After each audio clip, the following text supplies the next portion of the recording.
Champions trophy का चौथा match England और ऑस्ट्रेलिया के बीच खेला गया और इस मैच में पहले ऑस्ट्रेलिया ने टॉस जीतकर गेंदबाजी करने का फैसला ले लिया और इंग्लैंड को बल्लेबाजी करने के लिए आमंत्रित किया और इंग्लैंड के दो ओपनर फिलिप सॉल और बेन डॉकेट ने क्रीज पर आई और उन दोनों के ऊपर बहुत ही बड़ा स्कोर खड़ा करने की जिम्मेदारी थी।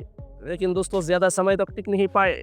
ब्रेंडन ओवर के चौथे गेंदों में फिलिप सॉल आउट होकर इंग्लैंड को पहला झटका दे दिया, जहां फिलिप सॉल ने 6 गेंद खेलकर 10 रन कर पाए, जहां एक छक्के और एक चौके शामिल थे। दोस्तों उसके बाद क्रीज पर आई जेमी स्मिथ और बेन डॉकेट ने यही ताबड़तोड़ बल्लेबाजी जारी रखी, लेकिन उन्होंने लंबी नहीं कर पाई। जेमी स्मिथ ने छठा ओवर में दूसरे गेंदों में फिर ब्रेंडन को अपना विकेट देकर इंग्लैंड को दूसरा बड़ा झटका दे दिया, जहां इंग्लैंड का स्कोर था सिर्फ 43 रन और 2 विकेट भी गंवा बैठे। उसके बाद क्रीज पर आई जो रूट के कंधों पर बहुत बड़ा जिम्मेदारी था। दोस्तों उसके बाद बेन डॉकेट और जो रूट अपना नेचुरल अंदाज से रन से बनाना शुरू किया। बेन डॉकेट ने अपना अर्धशतक भी पूरी कर ली दोस्तों, और उससे कुछ देर बाद जो रूट भी अपना हाफ सेंचुरी पूरी कर ली। तो दोस्तों इंग्लैंड के खेमे में विकेट लेने की तलाश थे, लेकिन विकेट नहीं मिल पा रहे थे। उन दोनों को बहुत ही खतरनाक लग रहे थे। तो दोस्तों उन्होंने इंग्लैंड के इसको 200 तक पहुंचा दिया और 31 ओवर में जो रूट ने एडम चंबा के गेंदों में एलबीडब्ल्यू होकर आउट हो गए, जहां इंग्लैंड के स्कोर था 201 और तीसरा झटका लग गया, जहां जो रूट ने 78 गेंदों में 61 रन कर पाए। दोस्तों उसके बाद क्रीज पर आई हैरी ब्रूक, और हैरी ब्रूक के आने के बाद ही बेन डॉकेट ने अपना शतक भी पूरी कर ली दोस्तों।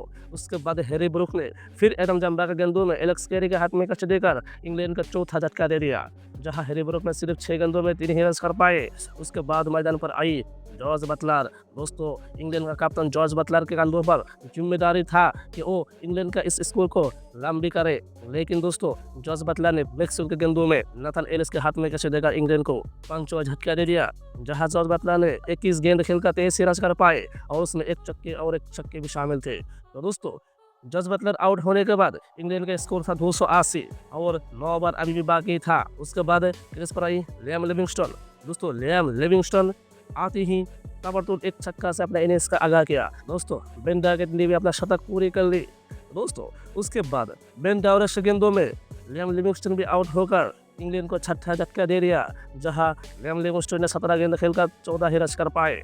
दोस्तों उसके बाद ब्राइडन केस और जोफ्रा आर्चर और बेन डॉकेट इन्होंने मिलकर इंग्लैंड का स्कोर 351 तक पहुंचा दिया, जहां 8 विकेट गंवा बैठे।